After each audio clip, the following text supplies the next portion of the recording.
that any communication is for both sides. So when the manager or the employee open a new channel, it goes back to them, maybe not on the right time. So I guess even now that it's a bit become better with the COVID, it's better to put some limitation about though you open the channel, when it is right to use it and for how long and so on. I know it sounds a bit weird to do it at the beginning or when you open the channel, because then it's like a big feeling of relief. Oh, thank God, now I can get you anytime.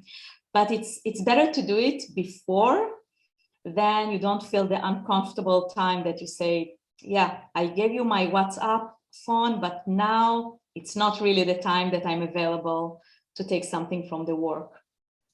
You know, I couldn't agree more. I would just twist it a little bit from limitations to setting up expectations, because that's fair enough. And I think everyone respects expectations and limits. Limits can be the time we can discuss something. Limits can be the topics we can discuss something at each channel. It can be who else is on this channel, if it's a shared channel if it's internal for managers and associates. Maybe there are some things that are not appropriate to discuss by a manager when other associates are there, with all the transparency. Same goes to customers. Is that okay to respect the vendor's weekend or night, especially when we are talking cross continents, servers in customers? Of course. So I think it's not just needed, it's also essential for success. And it is nowadays, what I experience, well received by everyone and even expected.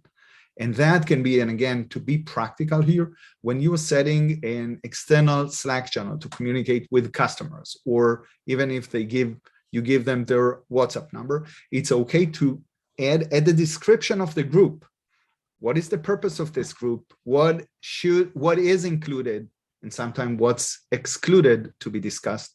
And if there are any time limits, mention it there, and call it out when someone is expecting something else. It's totally fine. Yeah, so, I'm happy that you added the expectation, to meet expectation and to set expectation in the beginning. And maybe I would like to give a second and translate it to how it works in organizations. Sure. The main thing is usually the contract. And I think I'm not sure that even by now, when you're handing just the contract, it's really reflect exactly what it means. And I think it's only fair that the manager will go over the things that is important and will be more transparent about not only the dry information, but what really is going on in the company before the employee starts. And in addition, I would say the contract is part of communication. This is the beginning. It is fair to open it at any time, to ask something, to change, to be flexible. I'm not implying exactly about the salary, though my people think about it, but I'm trying to say that if some communication would not work, it's okay to share your feeling about it and to say, listen, this doesn't work, not as I expected.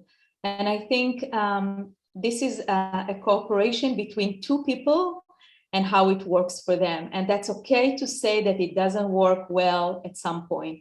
It's just fair. Yeah.